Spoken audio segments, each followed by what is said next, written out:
Shalom Jemaat terkasih, mari hadiri ibadah Kamis Putih pada tanggal 6 April 2023 pada pukul 19.30 dengan tema Mengasihi dari yang terdekat. Akan dilayani oleh Ibu Susana Kurniawati.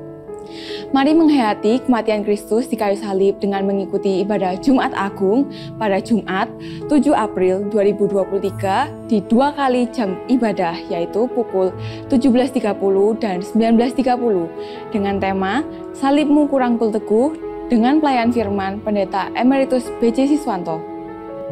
Halo adik-adik sekolah minggu, tidak terasa kita akan segera merayakan Paskah Anak. Catat yuk waktunya, Sabtu 8 April 2023 jam 5 sore dengan tema Yesus Bangkit dan Menang, dibawakan oleh Pendeta Samuel Ismayanto. Akan dimeriahkan dengan paduan suara Bethlehem, dance, solois, dan vokal grup guru. Jadi, papa mama catat tanggal dan waktunya, dan antarkan anak-anak untuk merayakan Paskah bersama-sama di GKI Citraland. Pada hari Minggu, 9 April 2023, GKI Citraland akan mengadakan ibadah Paskah dalam 3 kali jam ibadah. Dalam kebaktian ini akan dilayankan perjamuan kudus bagi jemaat yang telah sidi dan perjamuan kasih bagi jemaat yang masih belum sidi. Mari kita mempersiapkan diri untuk menyambut undangan Tuhan.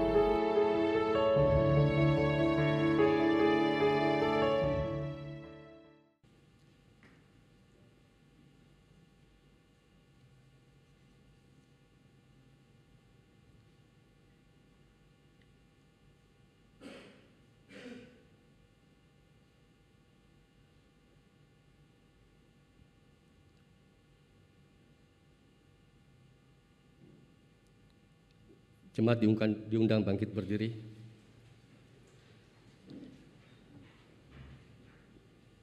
Carilah Tuhan, maka kamu akan hidup. Temuilah Dia dengan sukacita, maka jiwamu akan dipuaskan. Datanglah ya sumber rahmat, selaraskan hatiku, menyanyikan kasih selamat yang tak kunjung berhenti. Kidung Jemaat 240A, datanglah ya sumber rahmat. Datanglah ya sumber rahmat, selaraskan hatiku, menyanyikan kasih selamat yang tak kunjung berhenti. Ajar aku mana indah kita balas surgamu, aku puji gunung kokoh, gunung pengasihanmu.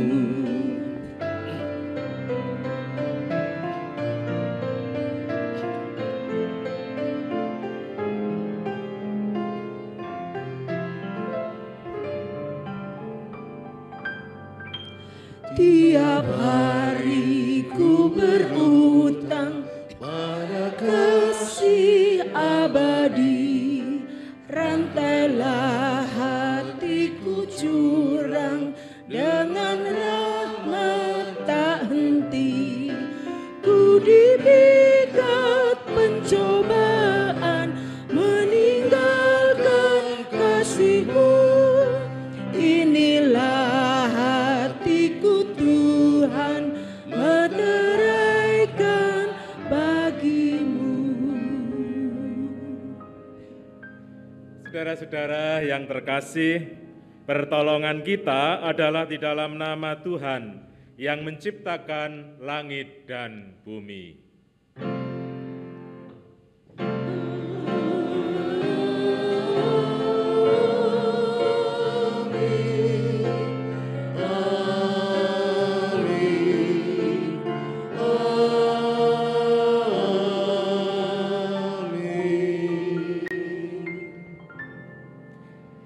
Kasih, karunia, dan damai sejahtera menyertai saudara. Dan menyertai saudara juga.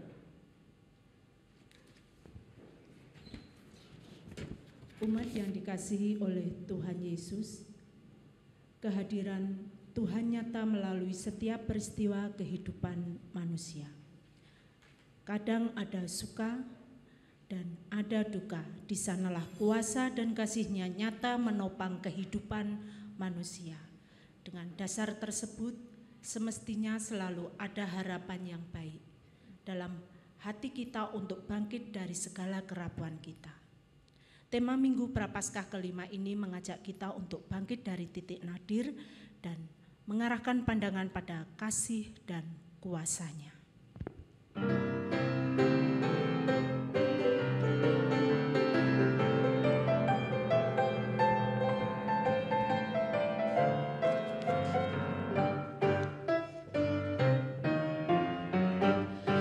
Dalam suka, di dalam duka, Yesus pemenangku, penghiburku. Hatiku rindu datang padanya, mengharap kasih dan sayangnya. Bersama Yesus ku takkan bimbang, walaupun badai menerpaku.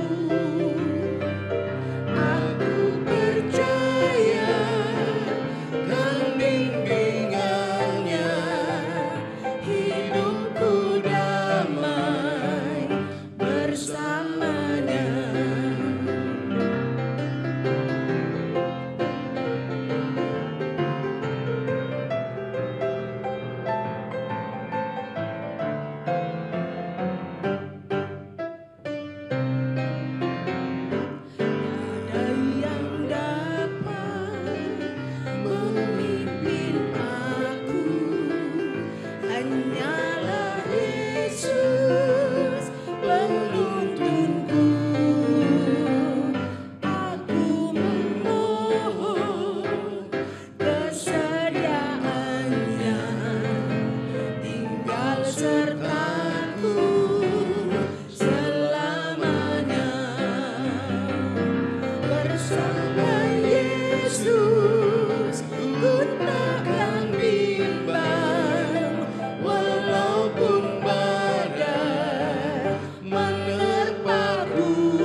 Lilin yang dipadamkan menunjukkan bahwa sebagai manusia seringkali kita gagal mewujud nyatakan terang Kristus.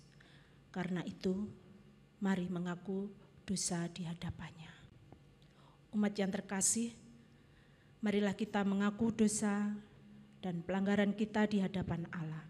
Umat dipersilakan berdoa secara pribadi.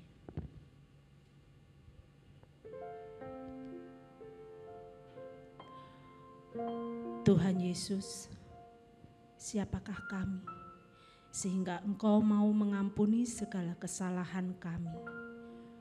Bukankah sering kami terjatuh di kesalahan yang sama, tidak mampu menjalankan kehendak-Mu di dalam hidup ini? Tetapi Engkau tetap mengulurkan tangan dan mengajak kami bangkit dari segala dosa dan kesalahan yang sudah kami lakukan. Engkau tidak mengungkit-ungkit lagi dosa dan salah kami. Sungguh indah dan berharga pengampunan-Mu. Mampukan kami hidup dalam pengampunan-Mu dan melakukan kehendak-Mu di hidup ini. Di dalam Tuhan Yesus Sang Terang yang sejati, kami berdoa. Amin.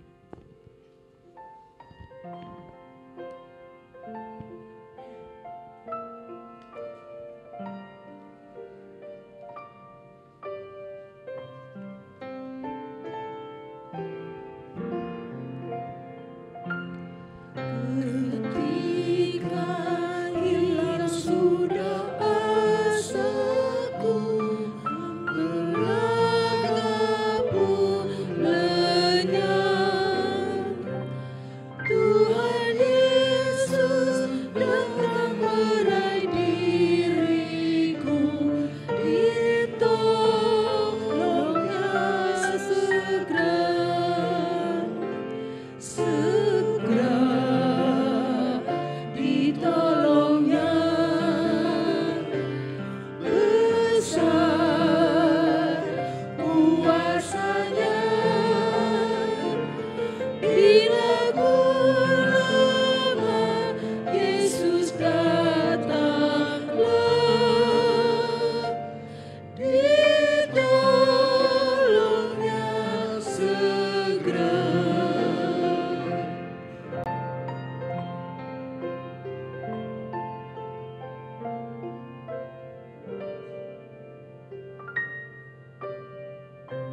Berharaplah kepada Tuhan, hai Israel, sebab pada Tuhan ada kasih setia dan Ia banyak kali mengadakan pembebasan. Mazmur 130 ayatnya yang ke-7, demikianlah berita anugerah dari Tuhan. Syukur pada Allah.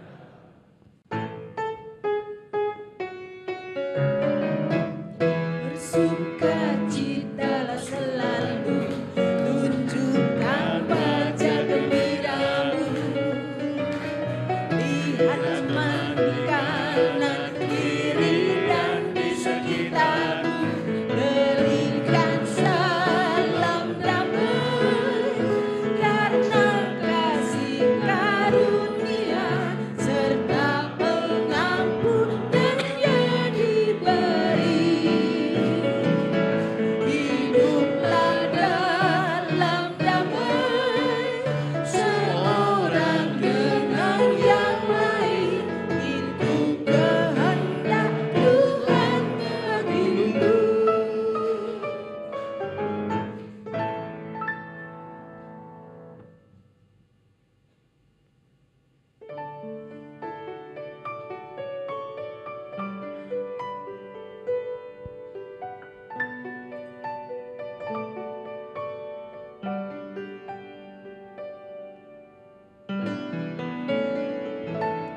Kalaulah ku cari damai, hanya ku dapat dalam Yesus. Kalaulah ku cari ketenangan, hanya ku temui di dalam Yesus. Tak satu pun dapat menghiburku, tak seorang pun dapat menolongku. Hanya Yesus jawaban hidupku. Bersama Dia hatiku damai, walau dalam lembah kegelapan. Bersama Dia hatiku tenang, walau hidup penuh tantangan. Tak satu pun dapat menghiburku, tak seorang pun dapat menolongku. Hanya Yesus jawaban hidupku.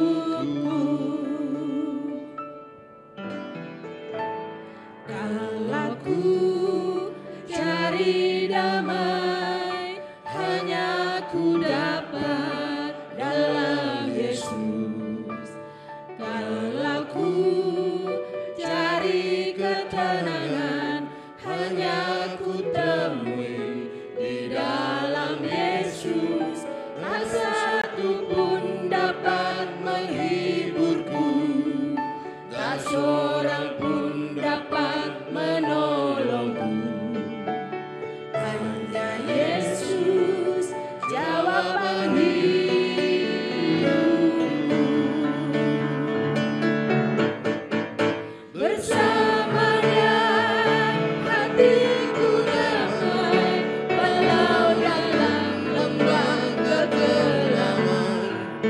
Bersama Dia hatiku tenang, walau hidup penuh tantangan. Tak satu pun dapat menghiburku, tak seorang pun dapat menolongku. Hanya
persembahan pujian dari Kolintang.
Mari kita bersama berdoa. Tuhan, tiba bagi kami untuk kami membaca dan merenungkan firman-Mu. Roh-Mu yang kudus yang melingkupi kami, supaya kami mampu membuka hati dan pikiran kami untuk kebenaran firman-Mu.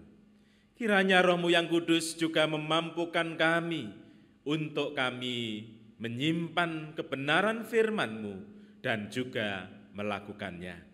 Sehingga setiap kehidupan kami senantiasa kami maknai dalam kebenaran firman-Mu. Dan nama Tuhan dipermuliakan dalam setiap realitas hidup kami. Di dalam nama Tuhan Yesus Kristus, Sang Firman yang hidup, kami berdoa. Amin. Injil Yesus Kristus saya bacakan dari Yohanes pasal 11 ayat 1 sampai 15, kemudian saya lanjutkan ayat 25 sampai 29, dan bagian yang ketiga ayat 33 sampai 45. Demikian Injil Tuhan Yesus Kristus. Ada seorang yang sedang sakit namanya Lazarus. Ia tinggal di Betania, kampung Maria dan adiknya Marta. Maria ialah perempuan yang pernah meminyaki kaki Tuhan dengan minyak mur dan menyekanya dengan rambutnya. Dan Lazarus yang sakit itu adalah saudaranya. Kedua perempuan itu mengirim kabar kepada Yesus, "Tuhan, dia yang Engkau kasihi sakit." Ketika Yesus mendengar kabar itu, ia berkata, "Penyakit itu tidak akan membawa kematian, tetapi akan menyatakan kemuliaan Allah, sebab oleh penyakit itu Anak Allah akan dimuliakan." Yesus yang memang mengasihi Marta dan kakaknya dan Lazarus. Namun setelah didengarnya bahwa Lazarus sakit, ia sengaja tinggal 2 hari lagi di tempat di mana ia berada. Tetapi sesudah itu ia berkata kepada murid-muridnya, "Mari kita kembali lagi ke Yudea." Murid-murid itu berkata kepadanya, "Rabi, baru-baru ini orang-orang Yahudi mencoba melempari engkau. Masih maukah engkau kembali ke sana?" Jawab Yesus, "Bukankah ada 12 jam dalam satu hari? Siapa yang berjalan pada siang hari, kakinya tidak terantuk karena ia melihat terang dunia ini. Tetapi jikalau seorang berjalan pada malam hari, kakinya terantuk karena terang tidak ada di dalam dirinya." Demikianlah perkataannya, dan sesudah itu ia berkata kepada mereka, "Lazarus, saudara kita, telah tertidur, tetapi aku pergi ke sana untuk membangunkan dia dari tidurnya." Maka kata murid-murid itu kepadanya, "Tuhan, jikalau ia tertidur, ia akan sembuh." Tetapi maksud Yesus ialah tertidur dalam arti mati, sedangkan sangka mereka Yesus berkata tentang tertidur dalam arti biasa. Karena itu Yesus berkata dengan terus terang, "Lazarus sudah mati. Tetapi syukurlah aku tidak hadir dalam waktu itu, sebab demikian lebih baik bagimu, supaya kamu dapat belajar percaya. Marilah kita pergi sekarang kepadanya." Ayat 25, jawab Yesus, "Akulah kebangkitan dan hidup. Barang siapa percaya kepadaku, ia akan hidup walaupun ia sudah mati. Dan setiap orang yang hidup dan yang percaya kepadaku tidak akan mati selama-lamanya." "Percayakah engkau akan hal ini?" Jawab Marta, "Ya Tuhan, aku percaya bahwa engkaulah Mesias, Anak Allah, Dia yang akan datang ke dalam dunia." Dan sesudah berkata demikian, ia pergi memanggil saudaranya Maria dan berbisik kepadanya, "Guru ada di sana dan ia memanggil engkau." Mendengar itu, Maria segera bangkit lalu pergi mendapatkan Yesus. Ketika Yesus melihat Maria menangis dan juga orang-orang Yahudi yang datang bersama-sama dia, maka maskullah hatinya. Ia sangat terharu dan berkata, "Di manakah dia kamu baringkan?" Jawab mereka, "Tuhan, marilah dan lihatlah." Maka menangislah Yesus. Kata orang-orang Yahudi, "Lihatlah betapa kasihnya kepadanya." Tetapi beberapa orang di antaranya berkata, "Ia yang memelekkan mata orang buta, tidak sanggupkah ia bertindak sehingga orang ini tidak mati?" Maka maskullah pula hati Yesus, lalu ia pergi ke kubur itu. Kubur itu adalah sebuah gua yang ditutup dengan batu. Kata Yesus, "Angkat batu itu." Marta, saudara orang yang meninggal itu, berkata kepadanya, "Tuhan, ia sudah berbau, sebab sudah 4 hari ia mati." Jawab Yesus, "Bukankah sudah kukatakan kepadamu, jikalau engkau percaya engkau akan melihat kemuliaan Allah?" Maka mereka mengangkat batu itu. Lalu Yesus menengadah ke atas dan berkata, "Bapa, aku mengucap syukur kepadamu karena engkau telah mendengarkan aku. Aku tahu bahwa engkau selalu mendengarkan aku. Tetapi karena orang banyak yang berdiri di sini mengelilingi aku mengatakannya, supaya mereka percaya bahwa engkaulah yang telah mengutus aku." Dan sesudah berkata demikian, berserulah ia dengan suara keras, "Lazarus, marilah keluar." Orang yang telah mati itu datang keluar, kaki dan tangannya masih terikat dengan kain kapan dan mukanya tertutup dengan kain peluh. Kata Yesus kepada mereka, "Bukalah kain-kain itu dan biarkan ia pergi." Banyak di antara orang-orang Yahudi yang datang melawat Maria dan yang menyaksikan sendiri apa yang telah dibuat Yesus percaya kepadanya. Demikianlah Injil Tuhan Yesus Kristus, yang berbahagia kita yang mendengar, terlebih yang melakukan dalam hidup sehari-hari. Hosiana.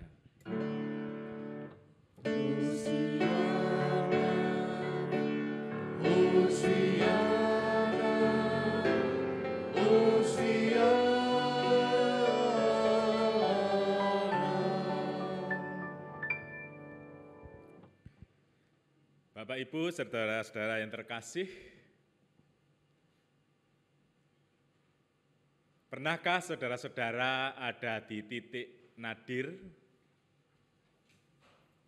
titik nol, titik yang paling rendah, hidup yang dalam perjalanannya tidak mudah, dalam perjalanannya menghadapi tantangan, di dalam perjalanannya menghadapi ada banyak ketidakmudahan. Kamus Besar Bahasa Indonesia memang di dalamnya ada banyak arti, ya, nadir, ya. Tetapi yang dimaksudkan dalam tema kita pada hari ini adalah titik yang paling rendah. Hidup yang ada di titik yang paling rendah. Nah, saudara-saudara, hidup di dalam paling rendah itu, ya, di dalam mengarungi siarah kehidupan ini ada banyak sebab. Jadi ada banyak hal yang bisa membuat hidup kita ada di titik yang paling rendah. Atau tema kita membahasakannya titik nadir. Di titik nol, ya, ada banyak hal. Jadi bisa saja karena kegagalan dalam pekerjaan dan bisnis. Bisnis bangkrut, bisnis stagnan, bisnis tidak maju-maju, bisnis rugi, di karir pekerjaan juga berjalan sangat lambat, ya, tidak ada progres yang baik, pekerjaan tidak mudah untuk dilakukan, jadi kegagalan dalam pekerjaan dan usaha bisa membuat kita terpuruk. Konflik yang terus-menerus membuat orang bisa jenuh, membuat orang bisa mengalami keputusasaan.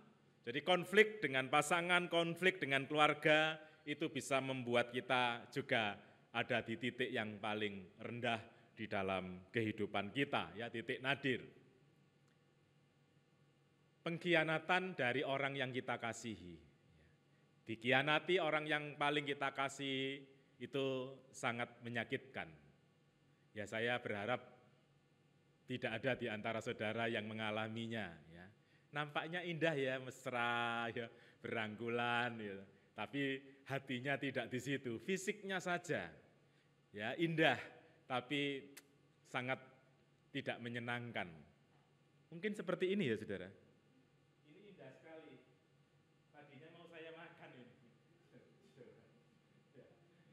Nampaknya indah gitu ya, tapi ini palsu. Sesuatu yang palsu itu ya sangat tidak menyenangkan. Ya, saudara-saudara, pengkhianatan dari orang yang dikasih itu bisa membuat kita ada di titik yang paling rendah. Ya, kesehatan kita bisa saja. Ketika kita divonis, ya, kesehatan kita dalam kondisi yang kritis, kronis, gitu. Kita bisa menolaknya, kita bisa tidak menerimanya, kita bisa mengalami keputusasaan, kita bisa mengalami kehidupan rasanya habislah hidup ini. Kehilangan orang yang dikasihi, itu bisa membuat kita juga ada di titik yang paling rendah. Jadi kehilangan orang yang kita kasihi, bisa karena kematian, itu bisa membuat kita hampa ya di dalam kehidupan ini.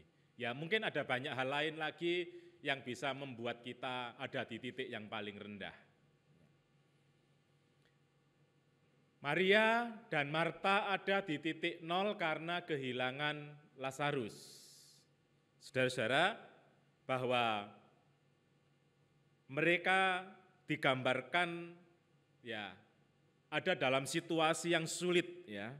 Mereka sedih, mereka kehilangan, mereka berduka, mereka putus asa ya, kehilangan harapan, mereka terpuruk, terpukul, dan bukan hanya itu, ada unsur mereka protes, ya, protes penyesalan. Ya. Coba lihat di situ, Tuhan, sekiranya Engkau ada di sini, saudaraku pasti tidak mati. Ini kan nada marah, nada penyesalan. Coba kalau Pak Pendeta datang lebih awal berdoa, mungkin saudaraku selamat. Nah, jadi unsur marah, unsur protes karena dianggap terlambat. Dan itu diulangi lagi dalam ayatnya yang 32. Dan sekali lagi dalam ayat 39, ini ungkapan kepedihan, ungkapan keputusasaan, ya, ungkapan penyesalan. Tuhan, ia sudah berbau sebab sudah 4 hari ia mati. Saudara, Marta dan Maria, mereka kehilangan, mereka berduka, mereka terpukul dengan matinya Lazarus. Itu yang membuat mereka berduka dalam perikop kita. Saudara pernah ada di titik nadir? Atau sedang dalam titik itu? Saudara-saudara, ada banyak respon ketika orang ada di titik terendah. Ya. Ada banyak respon. Ketika saudara mengalami ada di titik terendah, apa respon saudara? Atau saudara pernah melihat orang yang ada di titik yang paling rendah, apa responnya? Ada banyak respon yang saya lihat ya. Mungkin saudara nanti bisa menambahkan. Ini respon yang pertama yang saya lihat, apatis. Jadi apatis. Orang yang tidak melakukan apa-apa, orang yang hanya diam. Orang yang tidak melakukan usaha apapun karena menganggap percuma. Percuma melakukan tindakan, melakukan usaha, itu percuma. Saudara-saudara, tidak ada tindakan apapun karena menganggap itu hal yang tidak ada gunanya. Maka orang diam, apatis. Karena menganggap cari kerja itu susah, maka orang tidak ada usaha untuk melamar pekerjaan dan lain sebagainya. Seseorang IP-nya 3,5 lebih. Lalu melamar, ya pada waktu itu saya masih di klasis, nggak tahu apakah sama zamannya sama Pak Vijay ya, gitu ya. Saya agak lupa gitu ya. 2 tahun nganggur, lalu kami tanya berapa surat lamaran yang sudah dikirim? Belum ada. Kenapa enggak ngirim surat lamaran? Susah cari kerja. Saudara, ini langsung kami coret. Kami justru mengambil seorang pelamar yang IP-nya lebih rendah dari ini. Saudara-saudara, apatis. Orang bisa apatis ketika di titik nol. Orang bisa lari. Orang tidak menghadapi persoalannya itu, tapi orang lari. Yakub, ini contoh orang yang lari dari masalah. Dia mengambil hak kakaknya, lalu kakaknya marah, ingin membunuhnya, lalu dia lari. Dia tidak berani menghadapi. Berapa tahun ya? Sekitar 20 tahun ya. 20 tahun kemudian ingin kembali ke tanah pusakanya, ya, nenek moyangnya. Setelah punya anak 11, dari berapa istri? 4 yang betul, gitu ya. 2 hambanya juga diambil. Bapak-bapak, mana bapak-bapak? Gitu ya. Ya, jangan ditiru ya, satu saja, setialah gitu ya.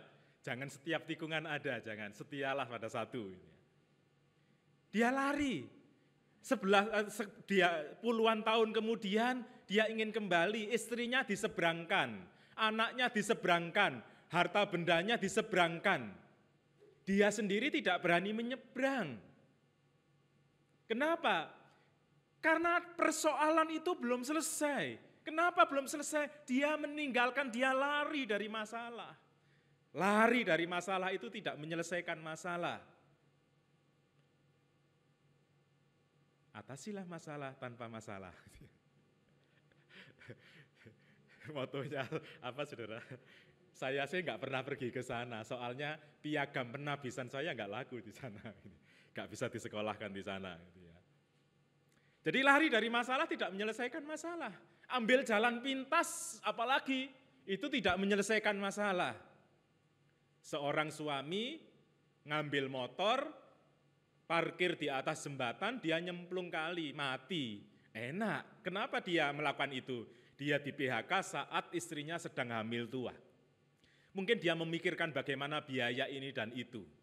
Lalu dia ambil jalan pintas. Dia mati enak, nggak mikir biaya persalinan, beli susu untuk anaknya, dan lain sebagainya. Tapi istrinya, bebannya semakin berat. Ambil jalan pintas bukan solusi. Saudara, apatis, lari, jalan pintas, itu tidak menyelesaikan masalah. Jadi jangan diambil. Maka saya memberikan solusi yang keempat. Inilah yang mesti harus kita pegang. Menghadapi hidup kita yang ada di titik nol itu, dan tetap teguh dalam pengharapan iman kita.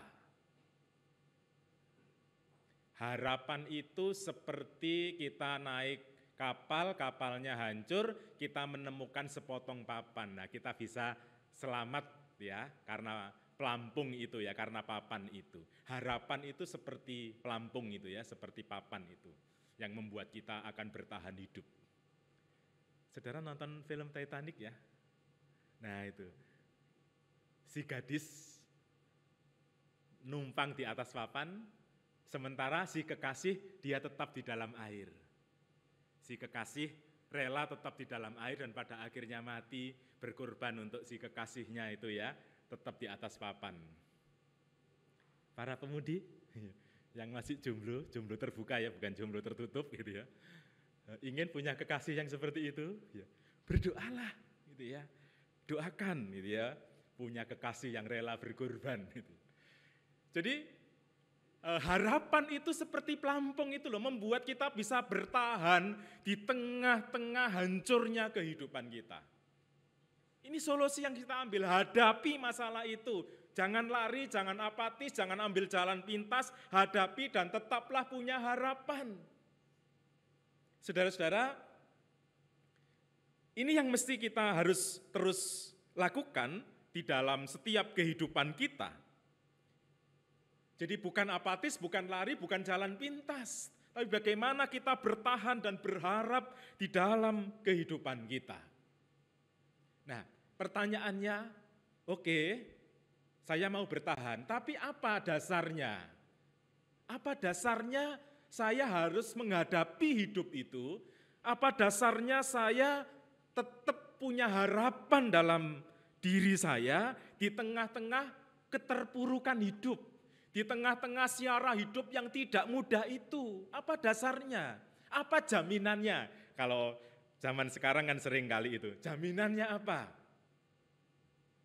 Ya, jaminannya apa? Apa dasarnya kita berani menghadapi hidup kita? Ya, bagaimana kita berani tetap punya harapan di tengah-tengah kita ada kalanya seperti tidak punya harapan. Saudara pernah naik kereta api ke Banyuwangi, melewati lorong, suatu saat naik kereta api, lalu gerbongnya mati. Beda ya kereta api zaman sekarang, zaman dulu. Zaman dulu itu enggak karuan gitu ya, gerbongnya mati melewati lorong itu. Gelap gulita, ujungnya tidak kelihatan. Mungkin ada kalanya hidup kita seperti itu. Gelap dan kita tidak melihat ujungnya di mana. Kegelapan itu sampai di mana. Pagi jam 5 saya berangkat pelayanan ke Surabaya. Waktu itu kalau nggak salah ke GKI Dasa kalau nggak salah. Hujan deras gelap. Saya berangkat, saudara tahu, menjelang pintu keluar Darmo Satelit, terang. Lalu ada pelangi. Lalu saya bilang, saya waktu itu bicara sendiri, Tuhan, inikah hidup itu? Ada kalanya harus melewati hujan deras yang gelap, lalu di ujungnya ada terang, atau sebaliknya. Saudara, apa dasarnya kalau begitu? Kita lihat dalam perikop kita. Bahwa yang pertama, saudara-saudara, dasar kita, jaminan kita, tidak boleh lari, tidak boleh apatis, tidak boleh ambil jalan pintas, tapi menghadapi dan terus berharap. Yang pertama adalah bahwa Tuhan Yesus adalah Tuhan yang peduli, bukan Tuhan yang cuek, bukan Tuhan yang acuh tak acuh, tapi Tuhan yang peduli. Kalau dalam ayat 6 dikatakan bahwa Tuhan menunda. Jadi ketika mendengar Lazarus itu sakit keras dan Tuhan menunda untuk mengunjungi, bukan berarti Tuhan tidak peduli. Karena ada maksud lain kenapa Tuhan menunda. Saudara, bukti Tuhan juga peduli itu adalah, saudara bisa lihat di dalam ayatnya yang kelima. Bahwa dikatakan Yesus mengasihi Marta, Maria, dan Lazarus. Bahkan ketika harus mengunjungi kembali Lazarus, ya, mengunjungi kembali Marta dan Maria, harus apa? Melewati lagi bahaya, karena sebelumnya Yesus menghadapi ancaman dilempari oleh orang-orang Yahudi. Dan dia harus kembali ke sana, dan murid-muridnya, Tuhan, ya, masih maukah engkau ke sana lagi? Padahal baru saja engkau mau dilempari batu. Saudara-saudara, Tuhan Yesus mengingatkan murid-muridnya untuk acuh tak acuh, tapi harus peduli. Kenapa? Menyebut Lazarus itu sebagai saudara, ya. Lazarus saudara kita. Dalam terjemahan baru 2 yang sudah diluncurkan 9 Februari kalau nggak salah ya di Jakarta. Kalau di GKI Emmaus itu penjemaatan terjemahan baru 2 itu tanggal 6 Maret. Kalau di terjemahan baru 2 itu kata saudara itu diganti yang lebih intim lagi, sahabat. Seorang yang selalu hadir dan tetap hadir di tengah-tengah situasi yang sulit.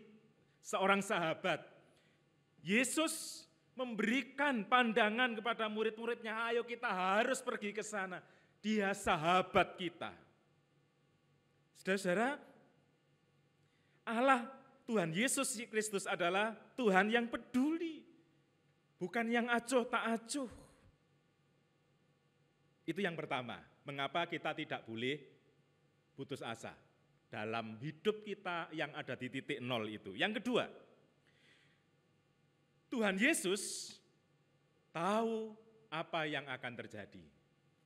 Penyakit itu tidak akan membawa kematian, tapi menyatakan kemuliaan Allah. Jadi saudara-saudara, Tuhan adalah Tuhan yang tahu. Dialah Tuhan Khalik semesta. Dialah yang menciptakan dunia ini dan kita. Dia tahu apa yang akan terjadi. Saudara, yang ketiga, mengapa kita tidak boleh berputus asa? Kita harus bangkit, ya kalau bahasa tema kita. Yang ketiga adalah kuasa Tuhan melampaui, lebih besar dari pergumulan kita, dari persoalan kita. Lazarus sudah mati, tetapi dibangkitkan oleh Yesus. Bahkan di situ dikatakan waktu sudah 4 hari. Tapi Tuhan berkuasa atas kematian. Kalau Tuhan Yesus berkuasa, kuasanya jauh lebih besar dari kematian, apalagi dengan pergumulan dan persoalan kita. Saudara-saudara, ini alasan ketiga mengapa kita tidak boleh berputus asa dalam pergumulan hidup ini. Karena kuasa Tuhan itu melampaui pergumulan kita.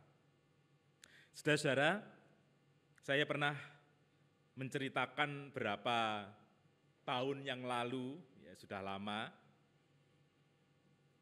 seorang ada yang tertipu oleh rekan bisnisnya ratusan juta. Orang yang tertipu ini lalu datang ke temannya yang juga seorang pengusaha, menceritakan apa yang terjadi. Berharap teman yang didatangi itu bisa menolongnya. Tetapi teman yang didatangi itu mengatakan begini, maaf ya, saya juga tidak bisa menolongmu. Tapi kalau kamu mau, lakukan 2 hal. Pertama adalah datangi investormu, katakan kamu mau bertanggung jawab dan akan mengembalikan sedikit demi sedikit. Lalu yang kedua, kamu aku beri 1 kilo tepung dan tape, aku ajari kamu membuat roti tape. Saudara, hutangnya ratusan juta, solusinya apa? 1 kilo tepung dan tape. Saudara, dan ia mengiyakan. Dan pada akhirnya selesai. Dia akhirnya menjadi sukses. Dalam menghadapi kehidupan kita, pandanglah Tuhan yang jauh lebih besar dari pergumulan kita. Solusi yang Tuhan tawarkan seringkali di luar nalar kita. Cara Tuhan itu ada kalanya unik, ada kalanya tidak masuk akal. Lakukan hal-hal kecil yang bisa kita lakukan, karena hal kecil yang berhasil yang kita lakukan akan menguatkan kita, meneguhkan kita untuk mengarungi siara hidup kita yang ada di titik nol itu. Pandanglah Tuhan yang kuasanya jauh melampaui pergumulan kita. Yang penting kita ada di dalam Dia, jalan Tuhan. Saudara, menurut catatan saya, saudara juga bisa menambahkan dari perikop yang tadi, yang keempat ini. Mengapa kita harus bertahan? Mengapa kita harus menghadapi hidup kita yang susah itu? Mengapa kita harus tetap punya harapan bahwa persoalan ini akan selesai? Karena Tuhan adalah Tuhan yang berempati, Tuhan yang bisa merasakan apa yang kita rasakan. Jadi kita lihat di sini hati Yesus maskul, ya, diulangi 2 kali ya. Yesus menangis melihat kesedihan Maria. Tuhan adalah Tuhan yang berempati, Tuhan yang merasakan apa yang kita rasakan. Itulah sebabnya saudara-saudara, mengapa kita harus bertahan? Mengapa kita harus bangkit? Kalau tema yang diberikan kepada saya hari ini, bangkit ya dari titik nol, bangkit dari titik yang paling rendah, bangkit dari titik nadir. Saudara-saudara, Paul Gistolz, dia menganalogikan 3 tipe kemampuan ketahanan manusia menghadapi tantangan itu seperti seorang yang mau mendaki gunung. Nah ini 2 bulan lalu ya, saya naik gunung sama anak saya, saudara. Ya, saya nggak sampai puncaknya, gitu ya. Tapi saya sampai base camp-nya gitu ya. Orang mengatakan apa? Puncak apa itu ya? Ya. Jadi anak saya sampai puncaknya gitu ya. Jadi puncak bayangan orang mengatakan ya, tempat kemahnya itu ya. Dari tempat kemah masih naik lagi itu ya sekitar 30 menit gitu ya. Jadi waktu itu dari base camp saya menempuh perjalanan 8,5 jam. Sudah lansia soalnya ya, banyak berhentinya. Saudara, seorang bernama Paul ini dia membuat 3 tipe orang bagaimana ketahanannya menghadapi tekanan hidup. Yang pertama adalah quitter. Seorang pendaki melihat terjalnya gunung maka tidak jadi naik. Susah, enggak mungkin. Nanti kalau ada badai gimana? Wis enggak usah naik. Nah ini tipe yang pertama. Itu biasanya cirinya menghindari tantangan dan kewajiban, berhenti di tengah jalan, menolak kesempatan berharga yang penuh tantangan. Jadi sekalipun kesempatan itu sangat baik, tapi karena terlalu banyak tantangannya, maka enggak jadi. Ini tipe yang pertama.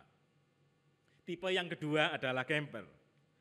Jadi itu seorang yang sudah puas ketika paling enggak di tengah-tengah, ya lumayanlah sudah di tengah-tengah gunung. Sekalipun enggak sampai puncak, ya sudah lumayan ya, menikmati ya di situ. Ya. Jadi ini tipe yang kedua. Ya. Jadi masih rela berjuang sampai di titik sesudah merasa jenuh dan bosan, berani menghadapi tantangan tapi tidak berlangsung lama. Ya cukuplah gitu ya, mudah puas gitu ya. Mudah merasa puas, aman dan nyaman. Ya lumayan sudah sampai tengah-tengah gunung. Itu. Lalu yang ketiga, saudara, climbers. Jadi ini adalah bagaimana orang terus mendaki, orang terus naik, sekalipun ada badai, sekalipun ada hujan, dia terus naik ya sampai puncak. Ya. Jadi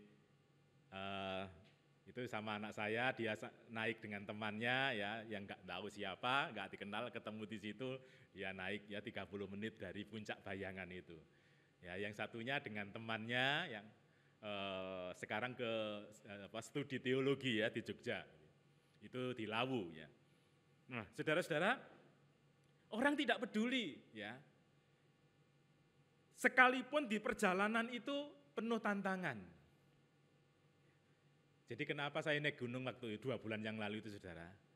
Dia hobi naik gunung, dan saat itu temannya sudah ke Jogja studi, cari teman nggak ada, terpaksalah saya dipaksa untuk naik gitu ya, saudara. Nah, pas naik itu hujan sepanjang jalan, licin, ada pohon tumbang harus melangkai, harus merangkak. Tapi saya tetap jalan. Saya bersama anak saya terus sampai di puncak tempat kemahnya, ya yang disebut puncak bayangan gitu ya. Lalu besoknya baru ke puncaknya yang ada bendera itu, saudara. Saudara, climbers. Orang bertahan, orang terus naik. Ya. Nah saudara-saudara, saudara tipe yang mana? Seharusnya kita tipe yang ketiga, climbers. Yang terus naik, gak peduli ada badai, ada hujan, ada halangan, kita tetap naik, kita bertahan, kita terus. Sekalipun jalannya adalah via dolorosa, jalan penderitaan, jalan yang susah, kita harusnya tetap naik. Kenapa? Tuhan adalah Tuhan yang peduli. Tuhan yang tahu tentang apa yang akan terjadi. Tuhan adalah kuasanya melampaui persoalan kita. Dia adalah Tuhan yang berempati, yang merasakan yang apa yang kita rasakan. Dia adalah Tuhan yang berbela rasa. Itu sebabnya kalau menurut tipe yang dibuat oleh Paul ini harusnya masuk tipe yang ketiga ini. Saudara-saudara, di dalam setiap kehidupan kita, dalam perjalanan ini ada kalanya memang tidak mudah. Apa refleksi saudara terhadap foto ini berkaitan dengan tema kita hari ini? Apa refleksi saudara? Kalau saudara disuruh buat refleksi, ayo buat refleksi dari gambar ini. Ini adalah foto dari tembok belakang. Itu bulan Agustus tahun 2022. Bulan Agustus itu ya masih puncak panas. Tapi saudara lihat, dia mampu melihat celah di dinding ya, tembok pagar belakang. Hanya retakan rambut itu ya, retakan yang kecil sekali, hampir tidak terlihat. Ya ini saya besarkan sehingga terlihat itu ya garis. Dia mampu melihat tembok itu, mampu untuk melihat celah untuk bisa hidup. Kita dikaruniai akal budi oleh Tuhan. Kita harus lebih dari tumbuhan ini. Di tengah-tengah kehidupan kita di titik nol, di titik nadir, di titik yang paling rendah. Mari kita lihat celah kecil yang bisa membuat kita bertahan. Kalau Tuhan saja mengaruniakan kehidupan kepada tumbuhan ini, di tengah-tengah celah yang sangat sempit, kalau musim hujan bisa dimaklumi. Ini adalah puncak musim panas, saudara. Dia hidup. Itu sebabnya saya abadikan, ini bulan Agustus 2022. Dan ketika saya membuka foto-foto itu, nah ini bisa saya pakai ini. Kita dikaruniai akal budi yang luar biasa oleh Tuhan. Kita pasti bisa melihat celah sekecil apapun di tengah-tengah kegelapan hidup kita. Secercah cahaya pasti bisa kita temukan. Saudara-saudara, Tuhan menjadikan kita partnernya, mahkota ciptaan. Kalau tumbuhan saja bisa hidup di tembok yang kering, yang hanya celah kecil, apalagi kita yang dikaruniai akal budi, yang menjadi partner bagi Tuhan.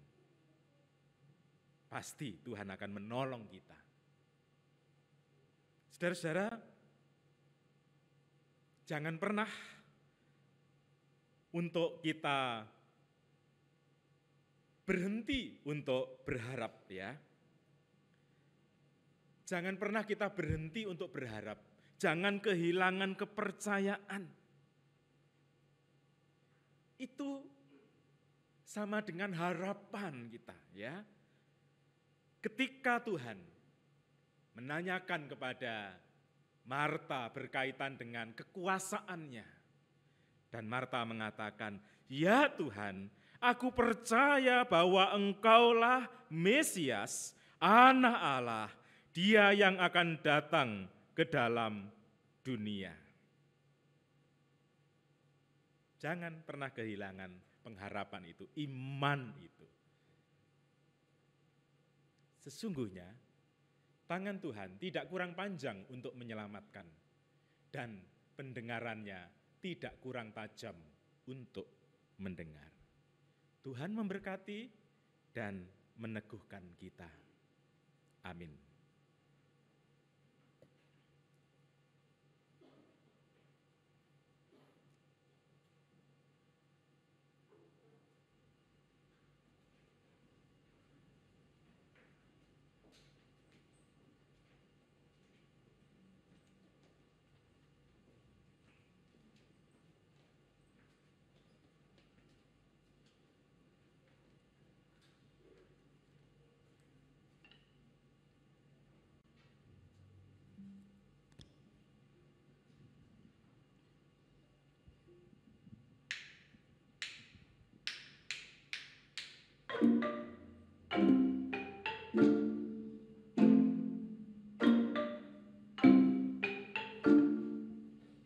Kasih yang begitu besar, lebih kuat dari dosa.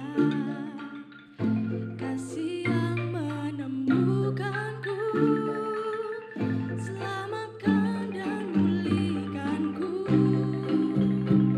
Ku naikkan syukurku, ku tak akan berhenti memuji, meninggikan namamu selalu, menari, memuliakanmu.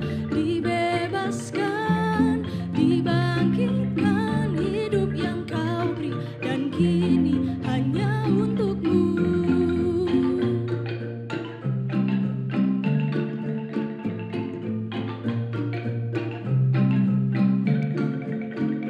Kasih yang begitu besar, lebih kuat dari dosa.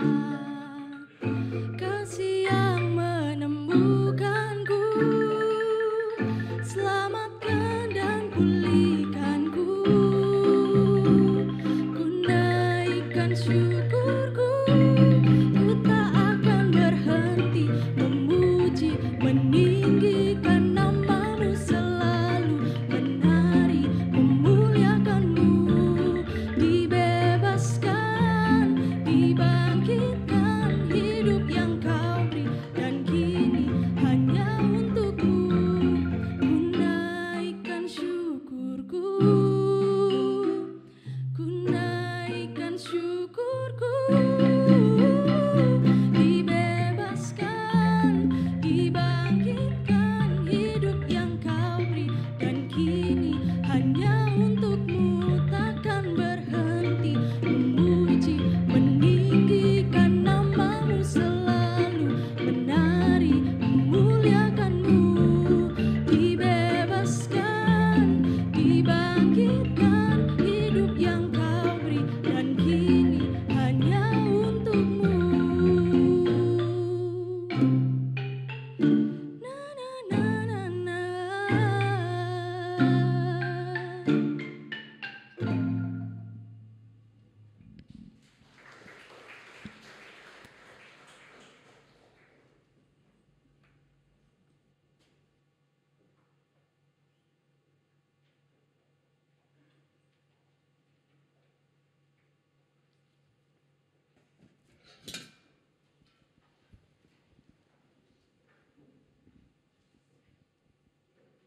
Marilah kita mengucapkan pernyataan iman berdasarkan baptisan kita menurut pengakuan iman rasuli.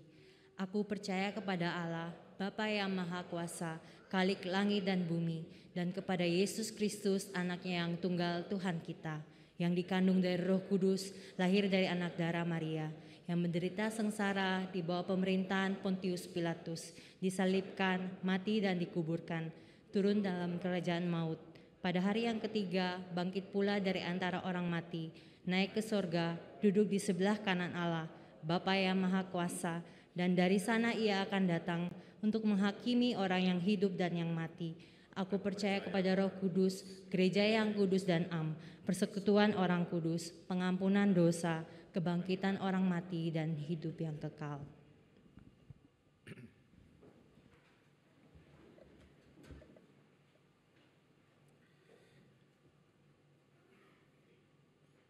Mari saudara-saudara kita naikkan doa-doa kita. Tuhan, kami bersyukur untuk kasih setia-Mu di dalam kehidupan kami. Di tengah-tengah rasa syukur kami mengingat pergumulan saudara-saudara kami. Kami mengingat saudara-saudara kami yang sedang berduka cita karena Tuhan telah memanggil almarhum Bapak Hendra. Kami menyerahkan seluruh keluarga yang ditinggalkannya. Kiranya Tuhan yang meneguhkan dan menghibur mereka, sehingga di tengah-tengah rasa duka dan kehilangan, mereka tetap melihat cinta kasih-Mu. Tuhan, kami juga berdoa untuk saudara-saudara kami yang dalam perawatan kesehatannya, baik karena usia lanjutnya ataupun karena sakit penyakit tertentu. Kami mengingat Pendeta Emeritus B.J. Siswanto, kami mengingat Bapak Martin, Bapak Suswedi, Bapak Robi dan Ibu Nani, Oma Sinta, Opa Rudi, Saudara Francisco. Mungkin ada yang lain yang tidak kami sebutkan, tapi kami percaya Tuhan menopang saudara-saudara kami ini. Kiranya keluarga yang dengan penuh kasih merawat, mendampingi, Tuhan beri kekuatan, Tuhan beri kesabaran, Tuhan beri kesehatan yang baik, sehingga mereka dapat merawat kekasih-kekasihnya dalam cinta Tuhan. Sehingga saudara-saudara kami yang dalam kelemahan fisik tetap merasakan cinta kasih Tuhan lewat kehadiran mereka. Terima kasih ya Tuhan, kami percayakan saudara-saudara kami dalam kuasa-Mu. Kami menyerahkan setiap keluarga yang ada, kiranya damai sejahtera-Mu melingkupinya. Tetapi jika ada di antara keluarga saudara-saudara kami yang sedang mengalami ketidakharmonisan, kiranya cinta kasih-Mu Tuhan anugerahkan untuk setiap anggota keluarga, sehingga mereka saling memulihkan, baik relasi suami istri, relasi orang tua anak, ataupun antar saudara. Sehingga keluarga saudara-saudara kami dipulihkan kembali. Kami berdoa untuk usaha dan pekerjaan yang dilakukan oleh umat-Mu. Engkaulah sang sumber berkat yang kekal, karena itu kami serahkan mereka dalam kuasa-Mu. Tuhan yang memberkati setiap usaha dan pekerjaannya. Pakailah sebagai sarana untuk melimpahkan berkat-berkat-Mu. Terlebih saudara-saudara kami yang menjalankan bisnisnya, di mana di dalam bisnisnya ada banyak orang yang bergantung hidup dengan saudara-saudara kami ini. Kiranya Tuhan memberikan hikmat-Mu untuk terus berinovasi, untuk terus berjuang, sehingga usahanya terus bertumbuh, dan setiap orang yang ada di dalamnya boleh merasakan cinta kasih-Mu. Tuhan, pada kesempatan ini kami menyerahkan saudara-saudara kami dalam pergumulan-pergumulan lain yang tidak kami sebutkan satu persatu. Kami percaya Tuhan hadir di tengah-tengah pergumulan mereka. Kami berdoa Tuhan saat ini untuk gereja-Mu, GKI Citraland, Tuhan yang senantiasa menopang. Tuhan berkati setiap program yang ada sehingga menjadi kemuliaan bagi Tuhan. Kami berdoa di dalam rangka untuk pembangunan gedung gereja yang baru, Tuhan yang memberkati seluruh proses-proses yang harus dilakukan, baik dalam mengurus IMB ataupun dalam bersosialisasi dengan masyarakat sekitar. Kiranya Tuhan yang memberkati. Demikian pula orang-orang yang memiliki wewenang dalam pengambilan keputusan berkaitan dengan proses untuk pembangunan ini. Tuhan kiranya yang menjamah hati mereka, sehingga mereka boleh melakukan segala tugas dan tanggung jawabnya sebagaimana mestinya. Terima kasih Tuhan. Kami menyerahkan program-program yang lain, baik itu program majelis jemaat ataupun badan pelayanan yang ada. Tuhan yang menolong kami. Kami berdoa untuk hamba-hamba-Mu yang ada di sini. Kami berdoa untuk Pendeta Samuel dan keluarga. Kami berdoa untuk Pendeta Emeritus Biji Siswanto dan keluarga. Kami berdoa untuk para penatua. Kami berdoa untuk para pengerja yang ada, Ibu Susana dan juga Bapak Ferry, dan juga para aktivis, di mana mereka juga mempersembahkan karya layanannya. Seluruh hamba-hamba-Mu ini, kami serahkan kepada Tuhan. Apa yang mereka persembahkan Tuhan berkati, supaya apa yang mereka persembahkan dalam karya layanannya, menjadikan seluruh umat yang Tuhan percayakan untuk digembalakan di GKI Citraland bertumbuh dan bersukacita dalam imannya. Seluruh umat-Mu, mereka tetap merasakan Sang Gembala Agung sendiri, yaitu Tuhan Yesus Kristus, lewat karya-karya layanan mereka. Terima kasih ya Tuhan. Kami menyerahkan seluruh karya hamba-hamba-Mu ini dalam kuasa-Mu. Kami berdoa untuk seluruh karyawan yang ada, Tuhan berkati, karena mereka menjadi bagian penting dalam karya gereja-Mu di sini. Tuhan berkati bersama dengan keluarganya. Tuhan, kami berdoa untuk bangsa kami, Tuhan yang memberkati, kiranya bangsa kami tetap kondusif menjelang pemilu 2024. Presiden Jokowi dan seluruh jajarannya, Tuhan memberikan hikmat-Mu, sehingga bangsa kami tetap kondusif, sehingga bangsa kami ada dalam damai Tuhan. Terima kasih ya Tuhan, kami pada kesempatan ini menyerahkan seluruh hidup kami yang akan datang. Tuhan berkati dan perjalanan kami pulang setelah ibadah ini, kiranya Tuhan yang menolong kami. Kami menaikkan doa kami di dalam ungkapan syukur dan permohonan ini, dalam satu nama Tuhan yang hidup, sumber pertolongan dan berkat bagi kami, yaitu Tuhan Yesus Kristus yang mengajar kami berdoa. Bapa kami yang di surga, dikuduskanlah nama-Mu, datanglah kerajaan-Mu, jadilah kehendak-Mu di bumi seperti di surga. Berikanlah kami pada hari ini makanan kami yang secukupnya, dan ampunilah kami akan kesalahan kami, seperti kami juga mengampuni orang yang bersalah kepada kami. Dan janganlah membawa kami ke dalam pencobaan, tetapi lepaskanlah kami dari yang jahat, karena Engkaulah yang punya kerajaan dan kuasa dan kemuliaan sampai selama-lamanya. Amin.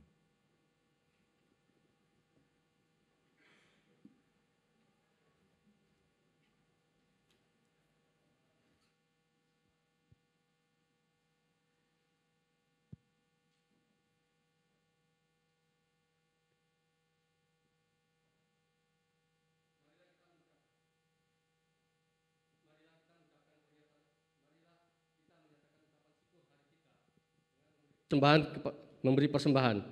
Persembahan dapat ditransfer ke rekening GKI Citraland atau melalui QR Code, dan bagi jemaat yang memasukkan melalui amplop dapat memasukkan di kotak persembahan di dekat pintu keluar. Mari memberi dengan sukacita sambil mengingat sabdanya dalam Amsal 11 ayat 25, siapa banyak memberi berkat diberi kelimpahan, siapa memberi minum ia sendiri akan diberi minum, bukan karena upamu. PKJ 265.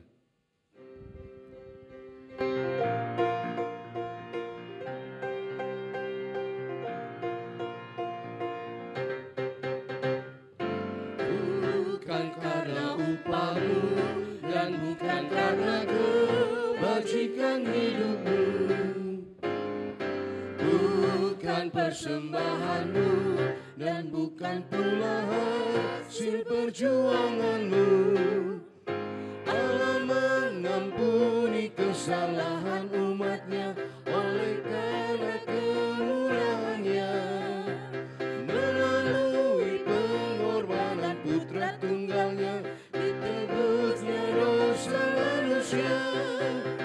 Bersyukur, hai bersyukur, kemurahan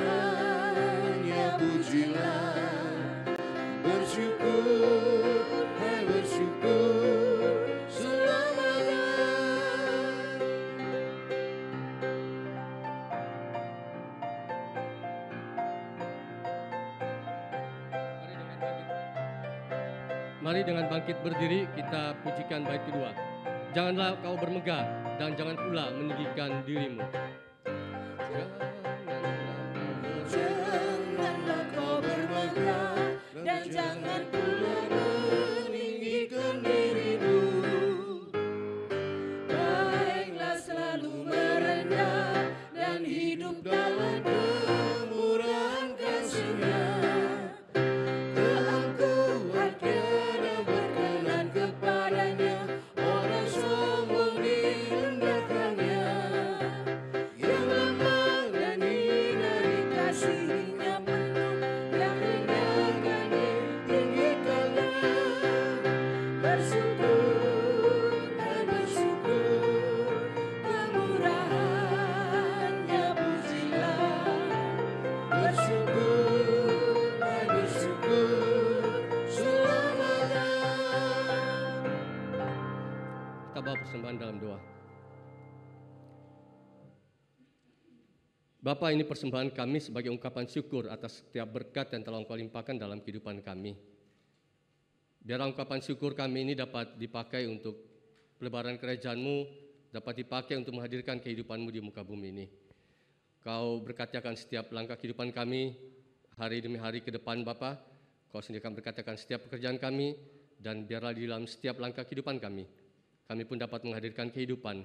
Kami dapat mengisi kehidupan ini dengan cinta kasih daripada Engkau. Terima kasih Bapa, ampuni segala dosa dan kesalahan kami. Dalam sekian berdoa. Amin.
Kekasih Tuhan Yesus Kristus, arahkanlah hatimu kepada Tuhan.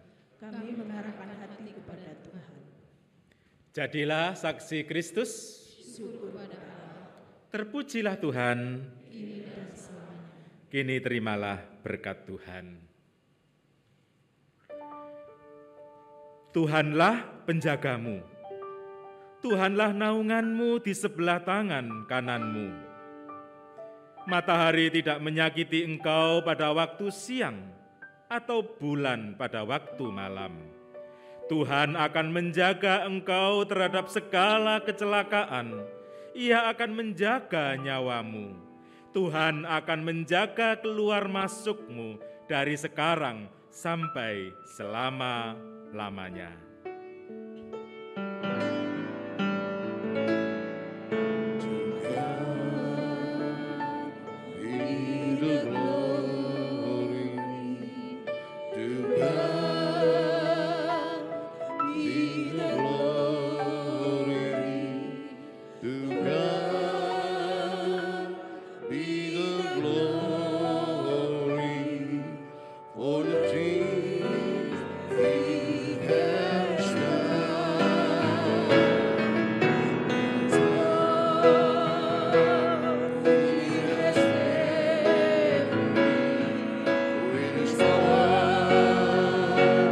He has said